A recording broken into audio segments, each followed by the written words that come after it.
Olá, amigos da TV Transamérica, estamos ao vivo com mais um programa Verdade e Expressão, agora já no momento pré-eleitoral, com bastante notícia aí em relação ao que ocorreu no final de semana e comentários aqui do nosso entrevistado. Você pode participar conosco pelo Facebook, o Facebook da TV Transamérica, o Facebook do Verdade e Expressão e também pelo nosso site, que estamos ao vivo, que é o verdadeexpressão.com.br. Também pode mandar aí perguntas pelo WhatsApp, que é o 41 99 613 3677. Antes de a gente dar início à nossa entrevista com o professor da Universidade Federal do Paraná, Ricardo Oliveira, vamos para as notícias da semana com Isis Barros Lourenço. Boa noite. Então vamos começar falando sobre Antonina, que fica aqui no litoral paranaense. O Ministério Público do Paraná requereu na Justiça a execução de multa contra o município de Antonina, no litoral do estado, no valor de R$ 256.671,94.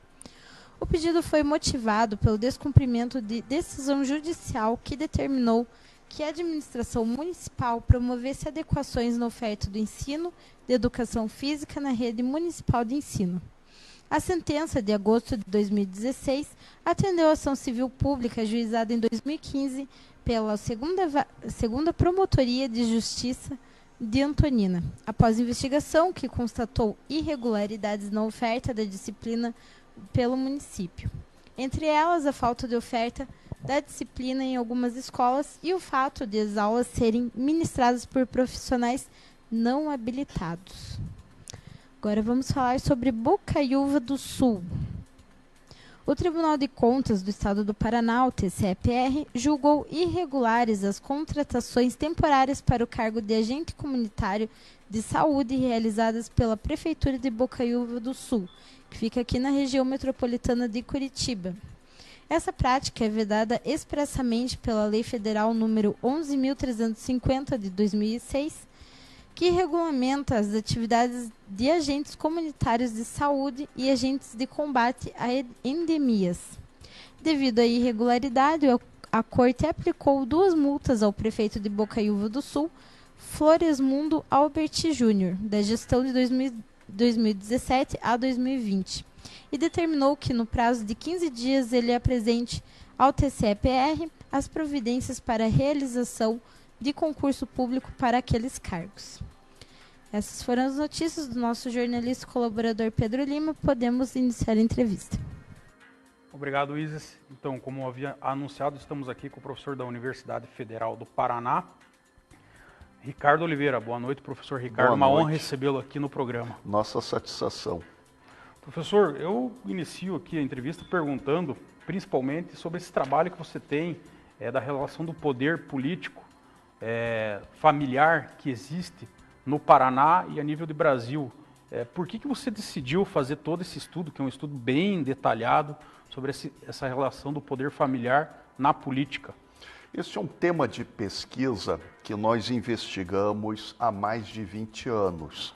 As relações entre as estruturas de parentesco e o poder político. E nós chegamos a estas pesquisas quando investigamos as instituições. Todas as instituições políticas no Brasil, também no Paraná, em Curitiba, são atravessadas por famílias políticas. Então, nós só entendemos a dinâmica política entendendo as famílias do poder.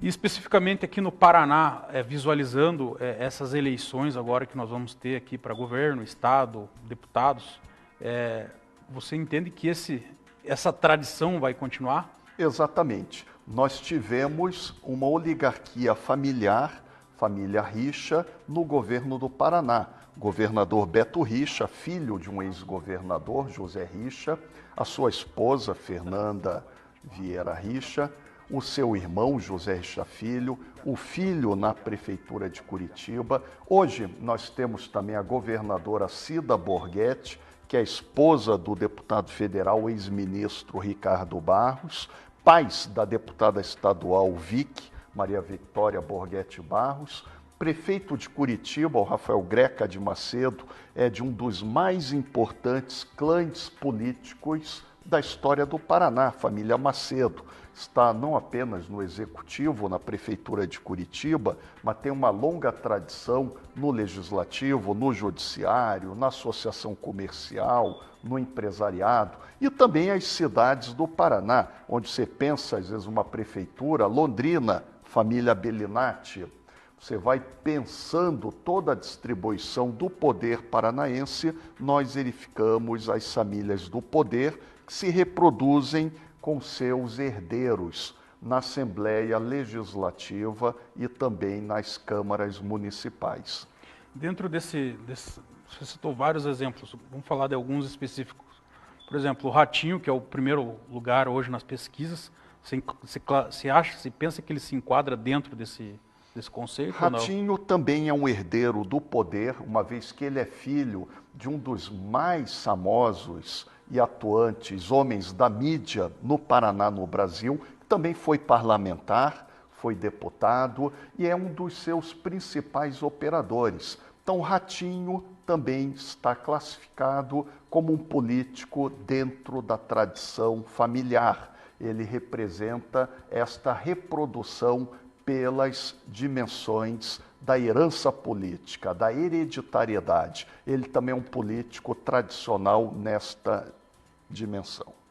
E a família Dias aqui no Paraná, como que você Também enquadra? a família Dias, com Álvaro Dias, que já foi quase tudo na política paranaense, desde vereador em Londrina, deputado estadual, deputado federal, senador, governador, esteve em várias inserções nacionais, continua no Senado, e o seu irmão Osmar Dias também já foi senador, secretário de Estado, e é muito interessante quando a gente observa que há sempre conexões, não é? Como descendentes da família Dias também casaram com descendentes da família do Ney Braga, e eles tinham disputado a eleição de 1982 para o Senado, Ney Braga contra Álvaro Dias. Então a família Dias, com Álvaro Dias, Osmar Dias, também é uma família tradicional da política paranaense há várias décadas. E no caso do Requião, que nós temos até o filho dele, que é deputado Exato, a estadual. família Requião Melo e Silva, também é uma das mais importantes famílias políticas do Paraná. O senador Roberto Requião de Melo e Silva tem tido um papel muito importante, progressista, nacionalista. Eu diria que ele está brilhando no Senado, um dos melhores momentos da carreira política dele como senador, mas ele também é filho, neto de políticos em Curitiba, estiveram na prefeitura, estiveram na Assembleia Legislativa e também já o seu filho, o Maurício Melo e Silva, usa o nome Requião, deputado estadual, bastante ativo, bastante engajado em causas sociais. Seu irmão também, do Roberto Requião, foi ex-deputado federal, ex-secretário de Educação, também Maurício Requião de Melo e Silva, uma gestão muito elogiada no campo educacional. Então, são famílias políticas, algumas à esquerda ou ao centro, outras à direita. E dentro de todo esse panorama que a gente fala aí da questão do poder familiar, o que é necessário para quebrar isso na política? Você vê alguma saída? Eu acho que só a modernização das instituições, uma reforma política, a reforma eleitoral, porque muitas dessas famílias mais conservadoras, elas se beneficiam do dinheiro, do abuso do poder econômico, das redes de cargos. Muitos tiveram cargos comissionados, são excessivos e eles se tornam cabos eleitorais. Além da própria propaganda, publicidade, marketing do nome. Quando você dá um nome a um equipamento coletivo, a um hospital, a um aeroporto, a uma rodovia, você já está divulgando esta família. Então, esta tradição familiar e muitas vezes o nepotismo, que é a relação entre famílias e poder político, é uma relação de atraso no Brasil e revelam um Estado pré-moderno, revelam também a grande desigualdade, a exclusão social no Brasil, no Paraná, em Curitiba. Dentro dessa questão do poder familiar na política, você tem um livro, que eu já cheguei a dar uma lida nele, que é O Silêncio dos Vencedores. Gostaria que você comentasse. Bem. Esse foi meu trabalho de doutorado, ainda no final do século passado. Nós fizemos uma reconstrução social e histórica do poder do Paraná, desde as primeiras sesmarias, que eram as grandes datas de terras, as grandes fazendas do período colonial, as primeiras vilas, suas câmaras municipais e também a elite camarária, os chamados homens bons, que exerciam poder político, latifundiários, escravocratas. Se nós investigamos as genealogias das famílias desses fundadores, nas ilhas Paranaguá, Curitiba e depois também Campos Gerais, Campos de Guarapuava, Guaratuba, nós observamos que muitas dessas famílias continuam no poder político e quase todos governadores, senadores, membros do Tribunal de Justiça, desembargadores, membros, não é, todos os poderes têm conexões genealógicas de descendência ou de casamento com essas famílias. Quais são essas famílias antigas no poder no Paraná? Como nós já falamos, a família Macedo, família Munhoz da Rocha, a família Guimarães, a família Oliveira Franco, a família Braga. E nós temos aí um conjunto muito grande que ainda hoje estão presentes nas instituições e que muitas vezes tem genealogias de 300 anos. Então foi o que meu trabalho de doutorado, que virou livro, O Silêncio dos Vencedores, conta. Tem outro livro que é muito interessante, Na Teia do Nepotismo. Sim, essa aí foi uma atualização, editamos em 2012 e cobre já o século XXI. Nós chegamos à conclusão no livro Na Teia do Nepotismo que há mais de 60 famílias que monopolizam o poder executivo no governo do Paraná, nas principais secretarias de Estado, na Assembleia Legislativa, também na Câmara Federal, no Senado, Tribunal de Justiça, Tribunal de Contas é um tribunal de famílias políticas e várias estatais no empresariado, de modo que é um quem é quem do poder político, como essas famílias operam, como elas exercem o poder e como elas se reproduzem em dinâmicas familiares. Agora, entrando já no campo eleitoral, as eleições desse ano, logicamente, por essa abordagem que você fez, praticamente certo que estaremos ainda na mão do poder familiar. Isso é bem lógico pelo que a gente vê na distribuição dos candidatos. A gente tem uma situação hoje que é do ex-governador Beto Richa, que nos últimos dias aí a questão vem se inflamando a discussão se ele vai ser candidato ou não ao Senado, e me parece que parte já da atual do grupo da atual governadora vem querendo escanteá-lo. Como que você pode definir aí o Beto Richa hoje nesse jogo eleitoral?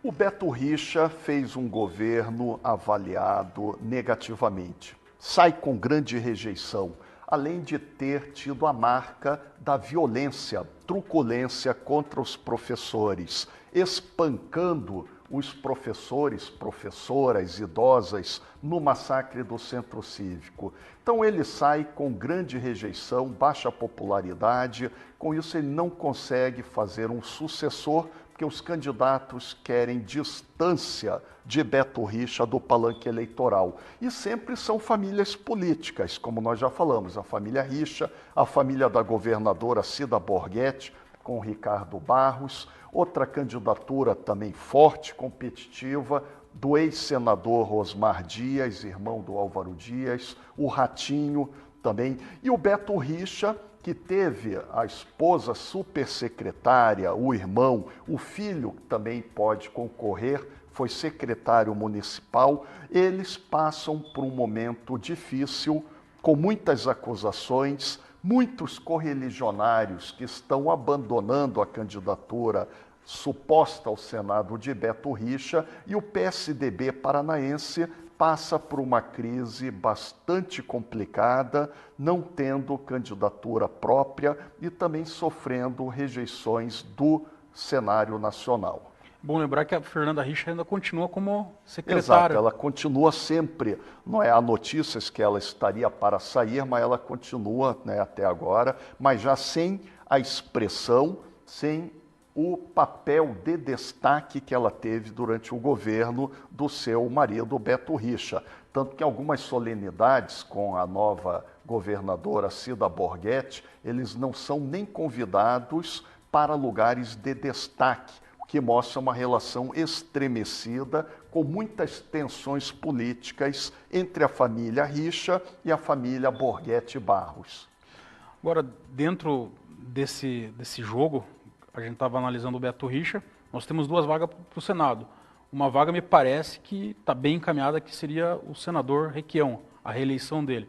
E a outra vaga, supondo que o Beto Richa não consiga manter essa candidatura, como que você analisa? Exatamente, o Roberto Requião, ele tem uma boa disputa para a reeleição no Senado, a outra vaga ainda está sendo disputada, indefinida.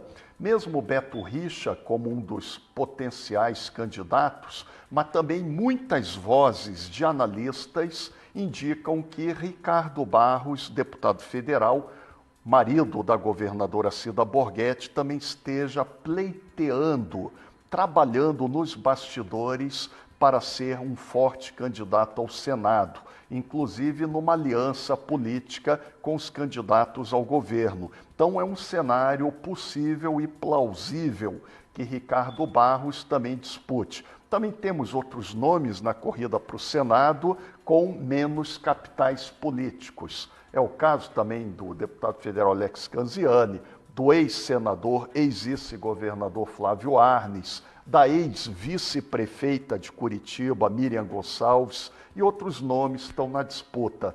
Mas é exatamente um cenário que está bastante congestionado e com muitas rasteiras no campo político. Mas você vê ainda a possibilidade do Beto Richa continuar nessa candidatura e ter sucesso? Dificilmente. Ele está com muitas acusações na justiça das operações do governo, publicando quadro negro, essa dos ônibus também de Curitiba, quando ele era prefeito. Ele, Beto Richa, vem perdendo apoios importantes no interior. E aquilo, quem sai do governo com baixa popularidade, alta rejeição, tendo espancado professores, como o governo Beto Richa, ele é um mau candidato ao Senado e ele vem enfrentando muitas dificuldades, podendo, inclusive, tentar uma vaga na Câmara dos Deputados, como deputado federal, se encontrar dificuldades na viabilização para esta candidatura ao Senado. Agora, em relação nesse jogo eleitoral aí, você falou do Ricardo Barros. Você vê ele como um nome mais forte, se comparado a Flávio Arnes e o próprio Canziani que você falou? Sim. Que são os dois que despontam de forma, digamos, mais... passam dos 10 pontos nas pesquisas aí, né? Em algumas, não é? Algumas. Eu vejo o Ricardo Barros como um grande operador político, uma raposa política, tem muita experiência, já foi líder, vice-líder no parlamento, na Câmara dos Deputados, é marido da governadora, entre aspas, o primeiro damo. Então ele tem a máquina estadual, muitos prefeitos, foi também ministro do governo golpista de Temer na área da saúde, tem muitas conexões no governo federal e ele é um quadro que está operando, inclusive avalia, não é, que para o estatuto dele o Senado seria mais adequado para um político com a experiência que ele possui, uma vez que Beto Richa está muito enfraquecido, passando por graves dificuldades na corrida senatorial. Tivemos decisão na sexta-feira de devolver o processo da Justiça Eleitoral para o juiz Sérgio Moro. Os advogados do Beto Richa informaram que já recorreram ao Tribunal Regional Eleitoral para tentar manter na Justiça Eleitoral.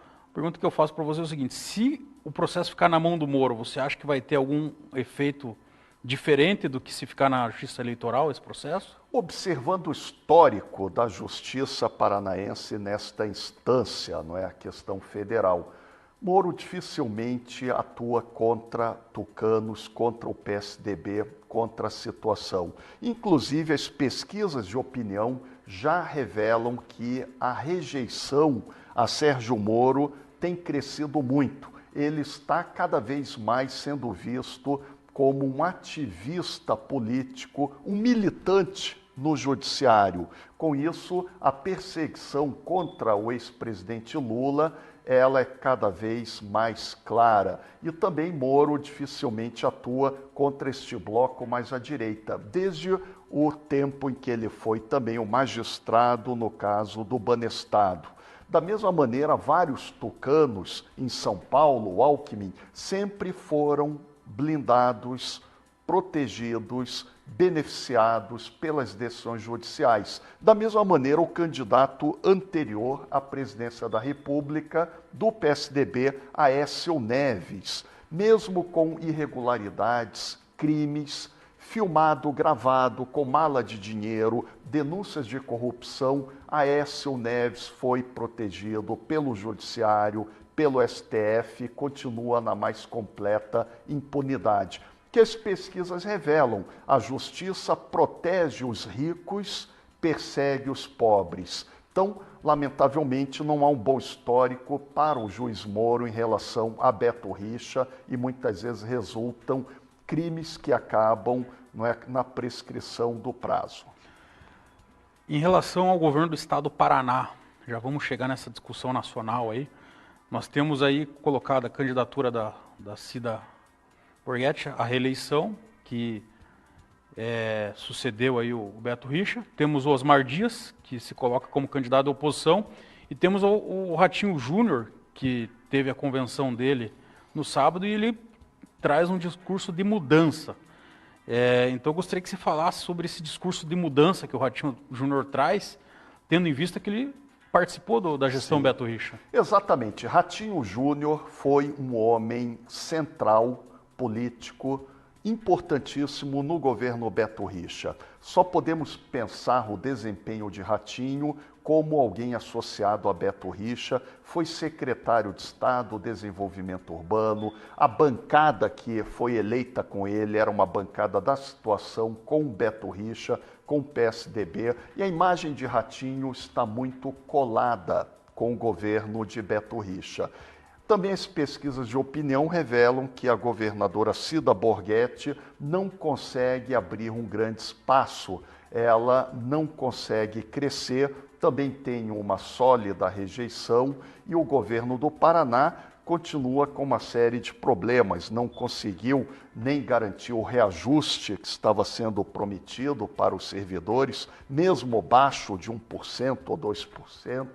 Ela enfrenta também uma série de problemas locais devido à crise econômica, o desemprego. E Osmar Dias, que é um veterano, já foi senador, secretário de Estado, concorreu várias vezes ao governo do Paraná, está na oposição, tem um potencial de crescimento do centro para a esquerda, centro-esquerda. Agora, é muito interessante que nenhum vice ainda foi definido, o que mostra este conjunto de problemas que as candidaturas passam. Mas não há dúvida, todas elas são de tradições familiares, são famílias políticas e procuram pensar. O que o Paraná precisa é de planos de governo, um conceito de desenvolvimento, como pensar os problemas, a crise econômica, o desemprego, a infraestrutura, isto que deve ser aprofundado no debate eleitoral.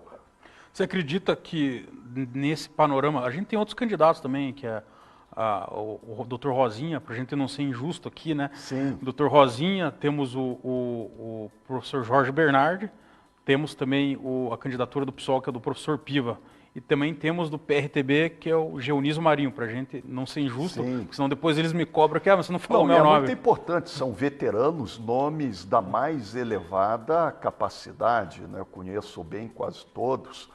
O professor Bernardi é um dos maiores conhecedores do Paraná, um estudioso da sociedade do Paraná, um homem da universidade, estive na banca de doutorado dele sobre a questão urbana, muito bem elaborado, é um intelectual, profissional muito sério, o professor Jorge Bernardi. Doutor Rosinha é um símbolo também da democracia, das lutas sociais, do progresso social no Paraná, é um nome que nunca esteve associado a nenhuma denúncia de corrupção, representa movimentos sociais, os excluídos, na área da medicina, que nós enfrentamos tantos problemas aí com o atual governo. Também o Piva, um nome conhecido, aqui da região metropolitana Almirante norte. Tamandaré, né?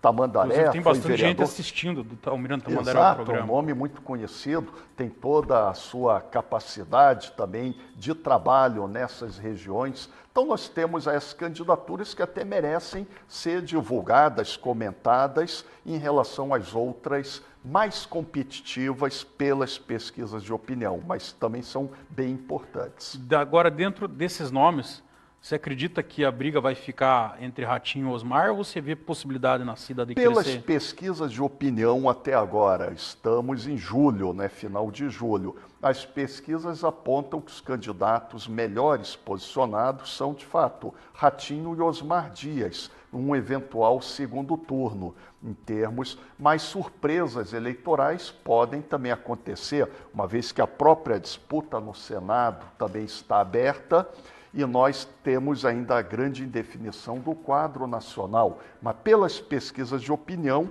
os dois candidatos com mais elevadas intenções de voto são o Ratinho e o Osmar Dias. Provavelmente a disputa deve ficar entre os dois. Agora, falando sobre o Osmar Dias, ele tem 2 eleições aí que ele perdeu para governador com margem apertada.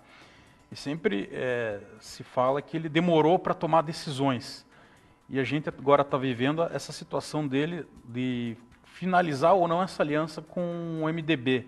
Você vê essa aliança com o MDB fundamental para ele caminhar na eleição? Eu veria como uma aliança importante para os dois grupos, que mesmo tendo diferenças, de certa maneira, necessitam um do outro. Osmar ampliaria o horário eleitoral, Osmar ampliaria a base do MDB, que é muito grande, com capilaridade muito superior à do PDT, que ele está.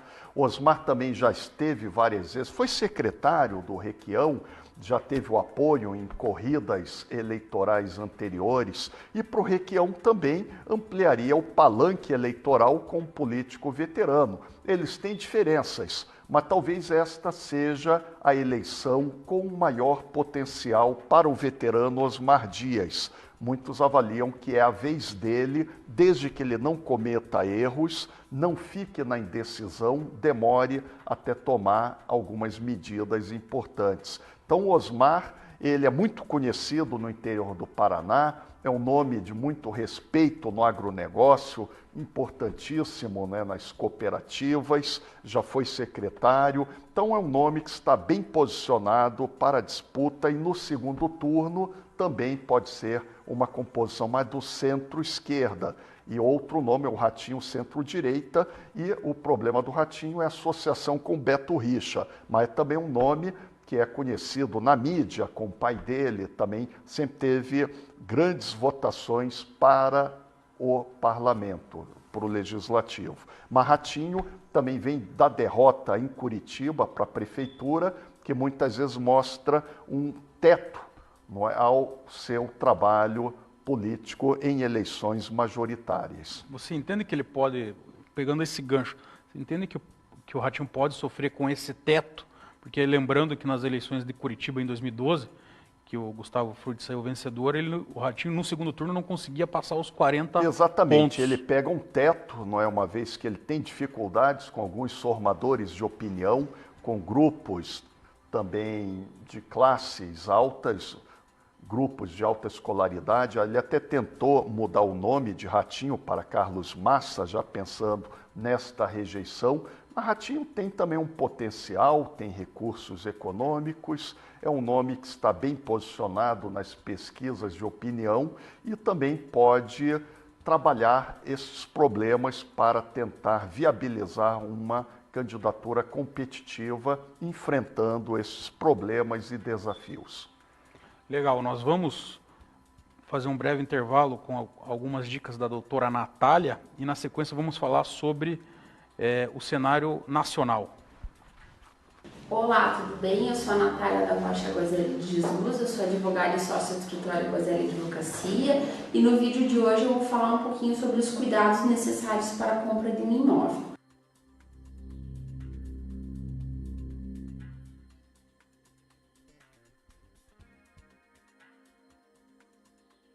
A primeira dica que eu dou é que a pessoa, se possível, esteja assessorada de um corpo jurídico.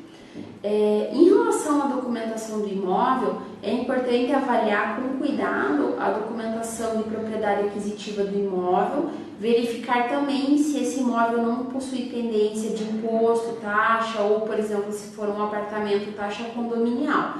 Então é necessário que se apresente certidões comprovando a quitação desses débitos. Em relação à documentação do vendedor, é necessário verificar se existem pendências judiciais, se existem pendências de débitos administrativos que porventura possam afetar essa transação imobiliária. Em relação ao vendedor, também é importante verificar se a documentação dele está toda regular, porque no caso de uma escritura de compra e venda, se porventura a documentação do imóvel e do vendedor estiver ok, regular, e a do vendedor não estiver, também não vai conseguir fazer a assinatura desse documento. Outra questão muito importante é que o vendedor e o comprador se preparem para as despesas que vão existir em razão dessa transação imobiliária. Eu posso citar como exemplo custas, taxas, documentação de cartório e também o pagamento do ITBI, que é o Imposto para Transferência desse Bem. Esse foi mais um vídeo e eu aguardo você até o próximo.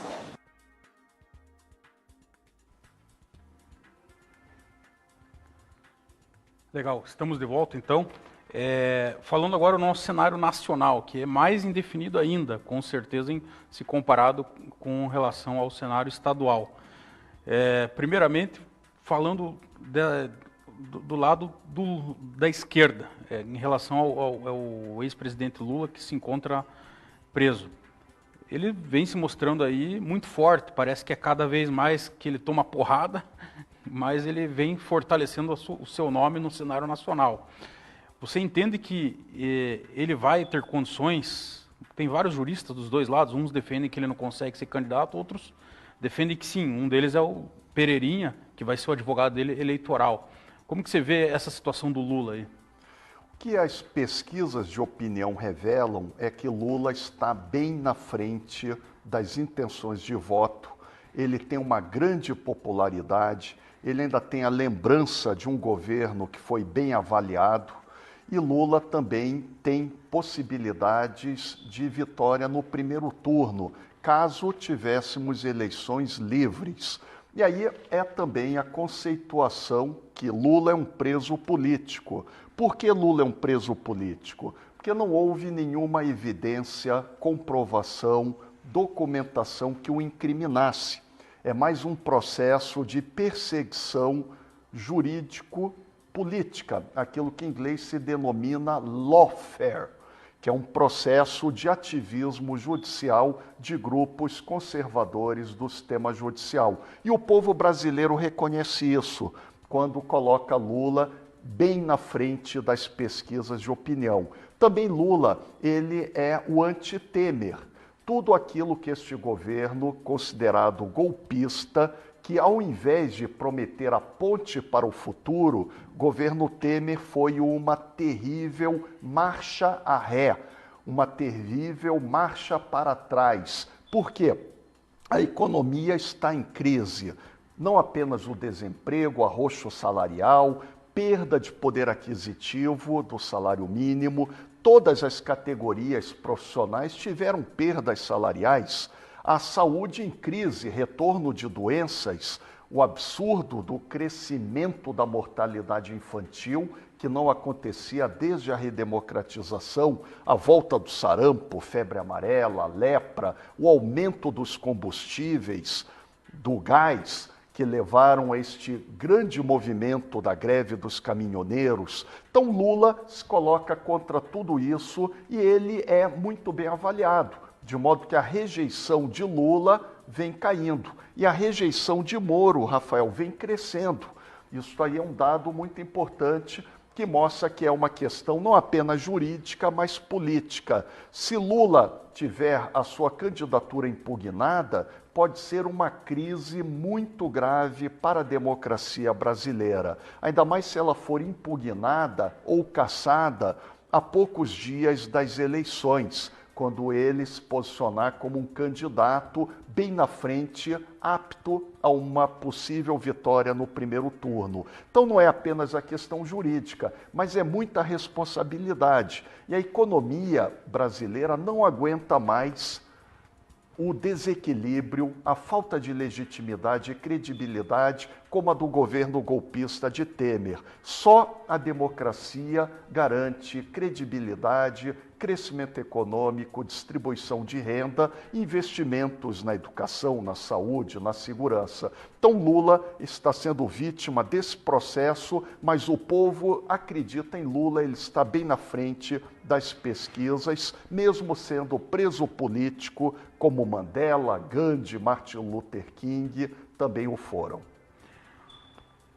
Você acredita então que se ele for o candidato, a chance dele é muito grande de ganhar essa eleição? Se tivéssemos eleições livres, limpas, democráticas, Lula era candidatíssimo à vitória no primeiro turno e seguramente no segundo turno, quando ele abre uma diferença muito grande em relação a qualquer outra candidatura da direita ou que esteja associada ao bloco golpista de Temer. Então, realmente é um atentado contra a democracia quando prenderam ilegalmente, ilegitimamente Lula, está sendo perseguido e, mesmo assim, o apoio do povo brasileiro continua muito substantivo e elevado, apoiando bem Lula.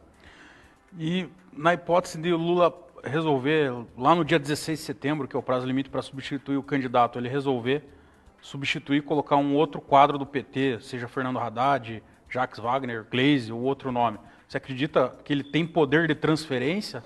São cenários possíveis que a cada momento serão avaliados. O que as pesquisas eleitorais, políticas, estatísticas, elas revelam é que o PT, os governadores do PT, os movimentos sociais, os simpatizantes, garantem pelo menos algo próximo a 20 pontos para uma candidatura que esteja indicada por Lula e por este partido, o que já é um patamar bastante interessante, numa eleição muito disputada, com grande potencial para colocar qualquer candidato no segundo turno. Quem passar de 20 pontos tem boa chance para já ir para o segundo turno, que essa eleição está tão embaralhada, mais até que a de 89. Então, a disputa, tanto na direita como na esquerda, várias candidaturas, mostram quem tem infraestrutura partidária, movimentos sociais, tempo na TV, apoios, tem maiores chances de chegar a um eventual segundo turno. No caso da perseguição contra Lula, que seria muito, mas muito ruim mesmo para a democracia brasileira. E dentro do campo da esquerda, a gente tem o possível candidato do PT, que vai ser Lula ou um outro nome. Como você vê os demais nomes ali, como Manuela Dávila, Boulos? Manuela Dávila e Boulos são importantes coadjuvantes. Boulos, à frente de movimentos sociais, também denunciando a prisão política de Lula, sem dúvida alguma é uma liderança para o futuro da esquerda no Brasil, com grande perspicácia, capacidade, uma renovação com Boulos. Para esta eleição, ele ainda tem uma pequena base nas pesquisas de opinião. Da mesma maneira, a Manuela Dávila, do Rio Grande do Sul, deputada federal, a causa das mulheres, a causa do PCdoB, ela também já saiu ganhando, ficou mais conhecida, mas também não tem uma grande taxa nas pesquisas de opinião. Ciro Gomes, que também é um veterano, já esteve em vários partidos. Foi duas vezes candidato já. Duas vezes candidato, já foi de tudo, ministro, governador, parlamentar, hoje está no PDT, tem também um potencial, tem carisma, tem um bom discurso, mas enfrenta dificuldades de um partido menor, como o PDT, tentou compor também com esse centrão direitão, mas não teve felicidade e muitas vezes tem potencial, mas também se descuida na sua oratória e acaba complicando a sua eleição. Mas também é um nome importante, como a pauta progressista, nacionalista, já falou também sobre um plebiscito para rever o que o governo golpista fez. Certamente é um nome que contribui para o debate no campo político da esquerda, também com a sua experiência. E a Marina Silva, onde que está? Em qual campo? A Marina Silva é extremamente indefinida. Desde o momento que ela saiu do Partido dos Trabalhadores, ela se perdeu, se desorientou. A rede foi uma proposta partidária que naufragou, hoje está em crise, praticamente sem parlamentares, sem tempo na televisão.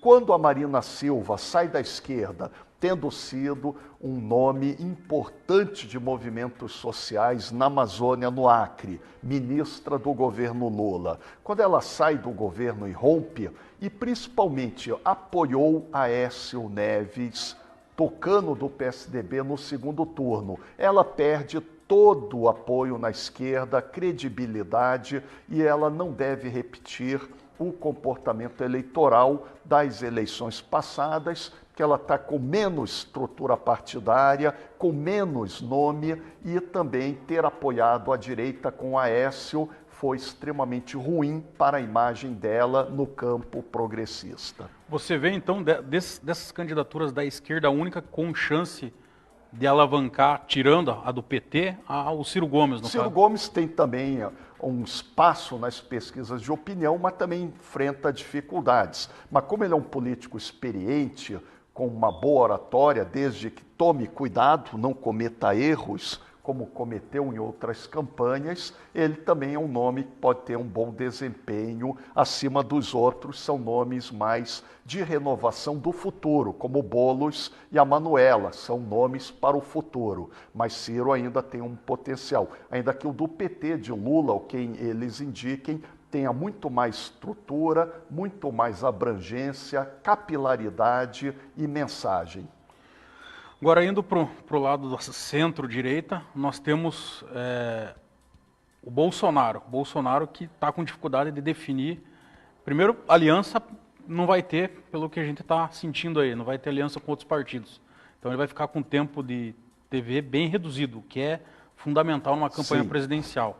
E a segunda questão do vice, que ele já anunciou 2, 3 nomes e até agora não conseguiu efetivar. Como que você vê o Bolsonaro nesse jogo, que ele, nas pesquisas, é bom falar, ele sempre está consolidado naqueles 20 Sim. pontos, que é o eleitorado dele. Bolsonaro, ele tem um discurso à direita, ele tem uma agenda política conservadora, tradicional, é mais um político também de tradição familiar, colocou todos os filhos, o irmão dele chegou a ser assessor, também foi demitido, tem uma visão bastante à direita, mas Bolsonaro tem o chamado teto de granito.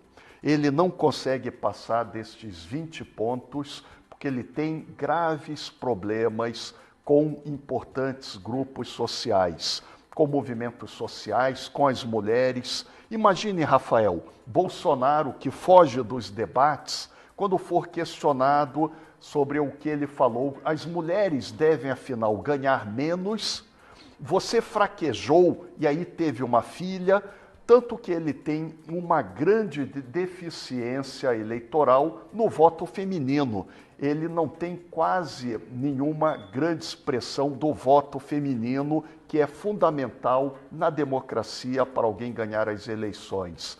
Também Bolsonaro, ele declara, não entende nada de educação, nada de economia, tem aquela pauta sobre a violência, sobre a questão dos militares, e ele não consegue agregar. Tanto que não conseguiu arrumar um vice que somasse. Tentou o senador Magno Malta, tentou o general Heleno, está tentando graves problemas. Pascoal, a Janaína também continua uma dúvida, não vai ter tempo na TV, teto de granito, e ele é um político considerado muito sectário, radical, de extrema direita, que assusta mais da metade do eleitorado com muita agressividade. E aquilo, Rafael, o eleitor brasileiro não gosta de candidato agressivo, de candidato truculento ou que fale na violência. Até para deputado, com uma pequena base social, se elege, mas para cargo majoritário não decola a partir de certo limite.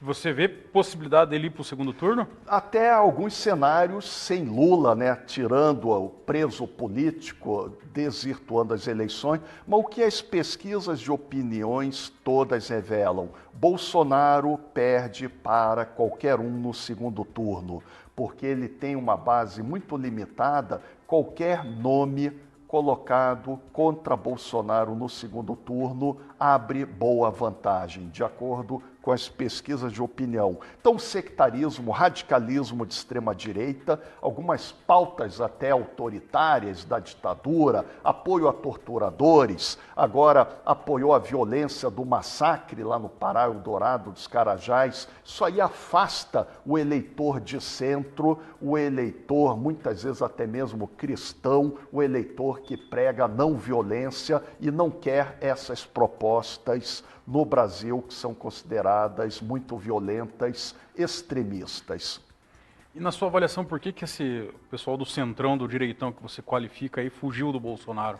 Ele fugiu porque muitas vezes esses partidos, eles querem bons negócios políticos.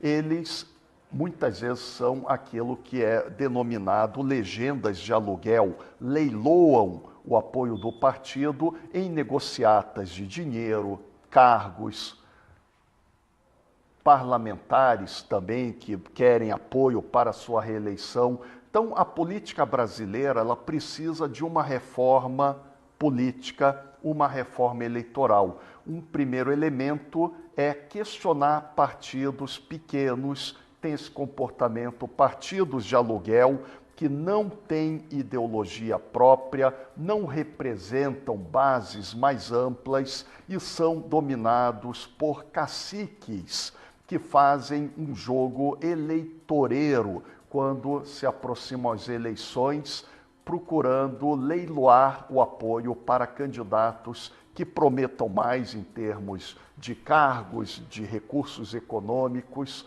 ou de posições no parlamento e nos ministérios, quando não nos governos estaduais. Então não é bom, nenhuma democracia desenvolvida no mundo inteiro, podem observar Estados Unidos, Canadá, Europa Ocidental, Japão, há este elevado número de partidos que causa uma entropia no sistema e com isto é um malefício à ordem democrática ao oferecerem essa dinâmica que o eleitor também não gosta de negociatas e políticos estão toda hora mudando de posição em relação ao que foi prometido nas campanhas. Então você entende que esses partidos não sentiram segurança com o Bolsonaro, no caso de fazer uma aliança? Não sentiram, não é segurança, e muitos desses grupos foram cooptados pelo modelo apresentado pelo Alckmin e pelo governo Temer,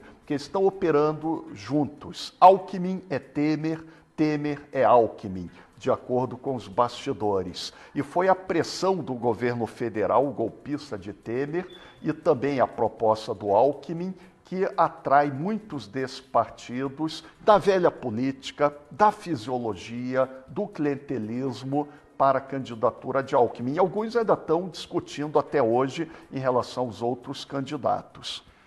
Em relação ao Alckmin, ele está apostando todo esse acordão que ele fez aí com esses partidos de centro, de direita aí, que ele vai alavancar agora nas pesquisas. Você acha que ele tem condição de alavancar nas pesquisas com um tempo de TV maior e tal? Alckmin não está subindo nas pesquisas de opinião, ele está estagnado, tem grande rejeição, não conseguiu subir. E por quê? PSDB em São Paulo teve um governo com muitas denúncias. Você vê do Rodoanel, do problema dos trens, o escândalo do trem-salão, merendas, relações com empreiteiras. Então o PSDB está muito desgastado. E lembrando que o símbolo deles, nas eleições passadas, o senador Aécio Neves, está desmascarado. foi gravado, filmado com malas de dinheiro, só não foi perseguido pela justiça porque ele é protegido pelo judiciário em função de todos estes crimes cometidos, que ainda serão avaliados. E também outros grandes caciques do PSDB, como José Serra. Muitos escândalos também atingiram a imagem de Serra. Então o PSDB vem enfrentando uma crise. E a própria avaliação do governo de Fernando Henrique Cardoso continua muito negativa, com as privatizações, com o arroxo salarial, com o desemprego que caracterizaram os 8 anos do PSDB. E o PSDB tem graves dificuldades no Nordeste. Alckmin não tem entrada no Nordeste. Mesmo Minas Gerais, a rejeição de Alckmin é muito grande, como no Rio de Janeiro. E nas últimas eleições, quem definiu a vitória foram os resultados de Minas Gerais e do Rio de Janeiro, locais em que Alckmin também enfrenta dificuldades e rejeições. Por isso, ele não consegue crescer nas pesquisas de opinião, mesmo com aliança com esses partidos do chamado centrão-direitão, ele consegue mais tempo na TV, mas também traz consigo a rejeição desta política fisiológica e principalmente a rejeição quando associam Alckmin com Temer.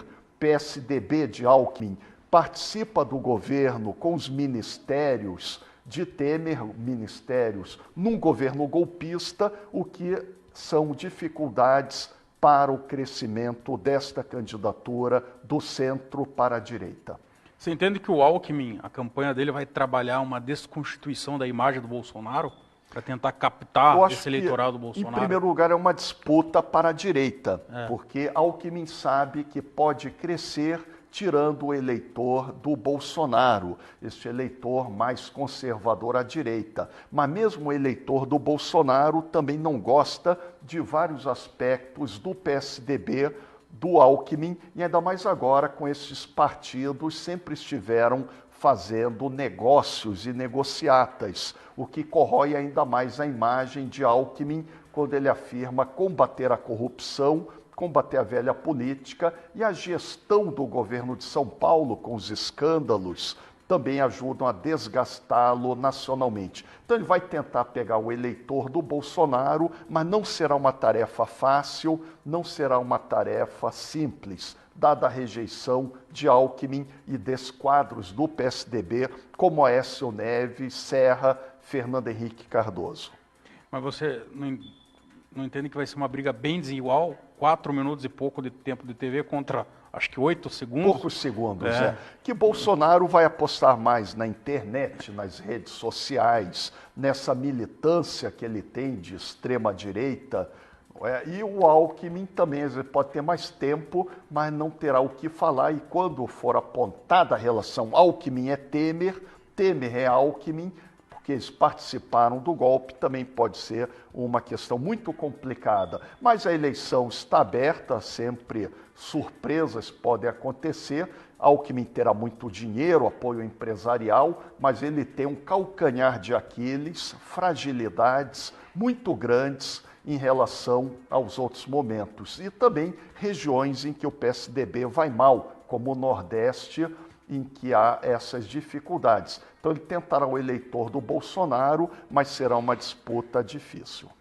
E o MDB com o Meirelles, que é o candidato supostamente o candidato do Temer, seria, digamos, podemos até falar uma candidatura laranja para tentar capitalizar a rejeição e tirar do Alckmin? É possível, mas os governadores e os candidatos a governadores do MDB não querem de jeito nenhum Meirelles. Quem viu a fala recente do senador Renan Calheiros, até aqui, quando ele denunciou a prisão política de Lula em Santa Cândida, Renan Calheiros deixou muito claro que, do ponto de vista dele, não interessa para nenhum candidato a governador do MDB ter Meirelles no seu palanque. Meirelles é muito associado ao desastre econômico de Temer, ao desemprego, à perda de poder aquisitivo, a todo o congelamento na educação, na saúde, à corrupção deste governo e do Ministério Temer.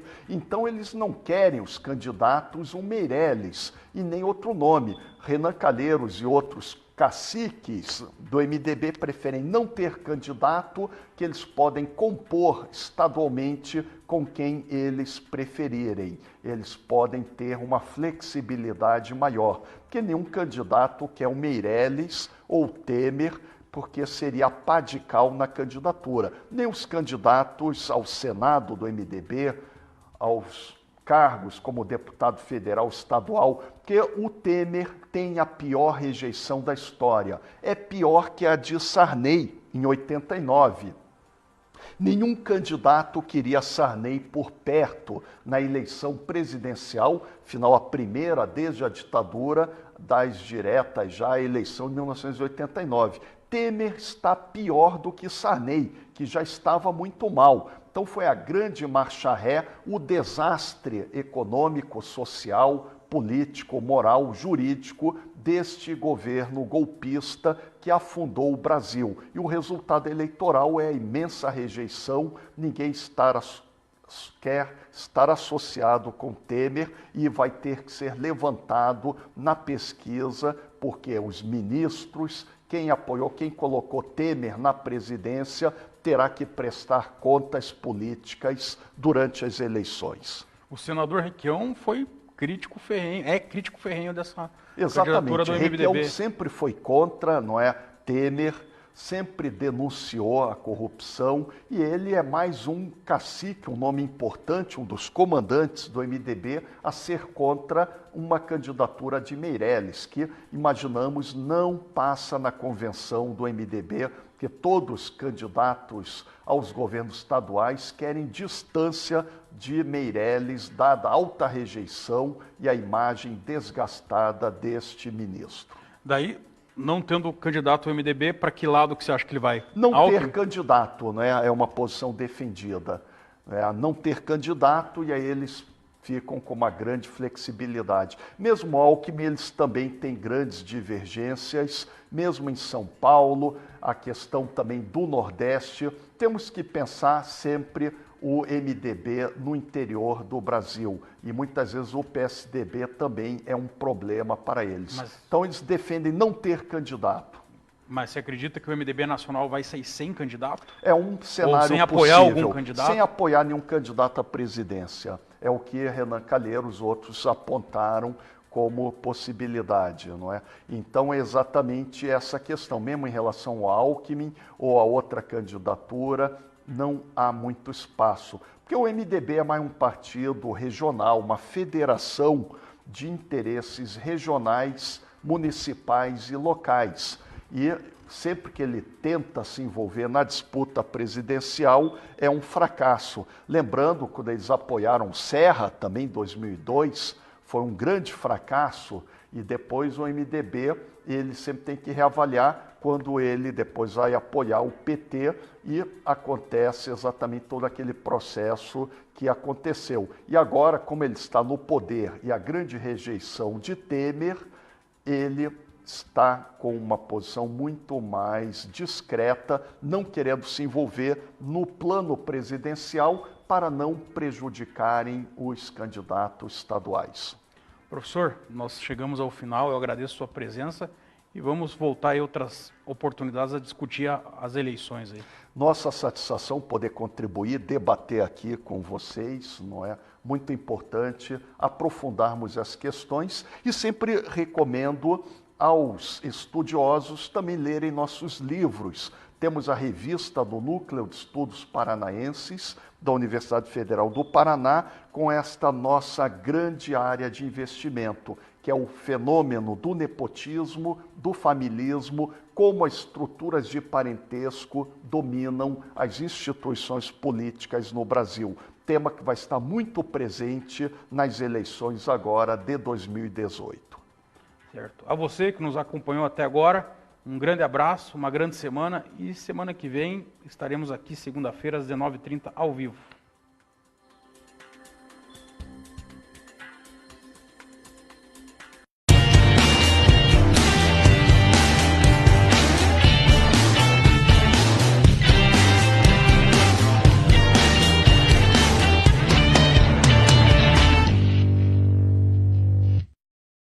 Olá, amigos! Eu sou Paquito Bueno, da TV Transamérica, do programa Paquito no Ar, todos os sábados, a partir do meio-dia. Nosso programa tem vários quadros.